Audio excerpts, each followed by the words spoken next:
Ladies and gentlemen, as a second generation person, my parents was migrated to Britain in the 50s. Today I want to share with you the story of the Windrush Generation, a story of hope, courage, resilience, and the shaping of modern Britain.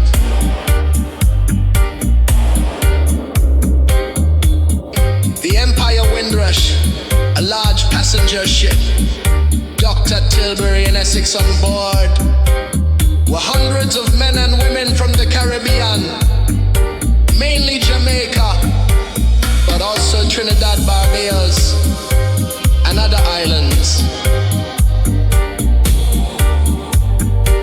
They were invited by the British government to help rebuild the nation. Shattered by the Second World War, Britain was facing labor shortages, and the government looked to its Commonwealth citizens, people who had been taught that Britain was their mother country.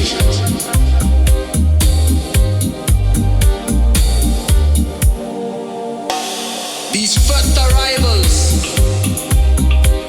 later known as the Windrush Generation, were nurses, railway workers, bus drivers, builders, and clerks. They helped lay the foundations of the NHS. They drove London's buses, and they kept our transport networks moving.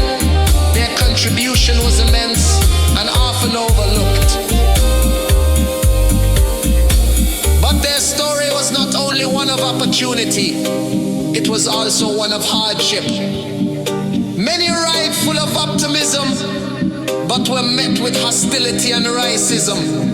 Signs appeared in windows: no blacks, no Irish, no dogs. Families were refused housing, children faced discrimination in schools. Yet, despite these struggles, the Windrush Generation persevered. They built communities, churches, and cultural centers. They introduced music, food, and traditions that enriched Britain's identity. Reggae, calypso, carnival, and jerk chicken all became part of British life.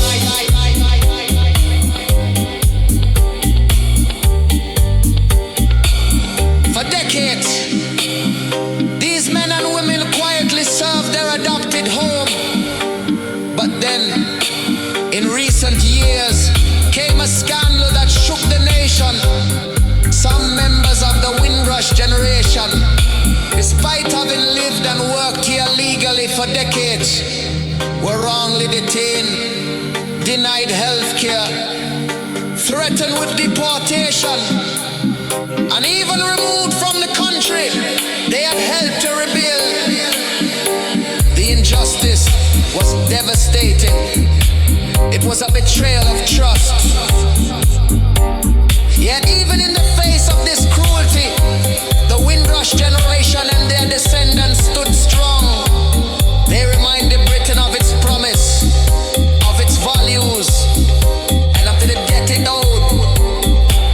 Their fight brought about change, apologies, and compensation. Though the scars remain,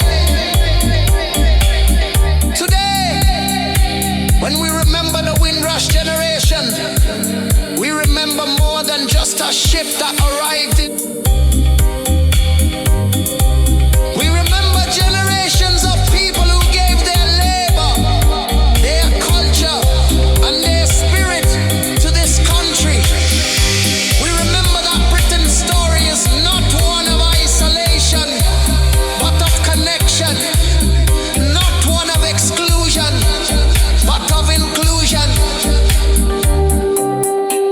So let us honor the Windrush Generation, not just with words, but with actions, by fighting racism wherever it appears, by welcoming diversity as strength, by ensuring that future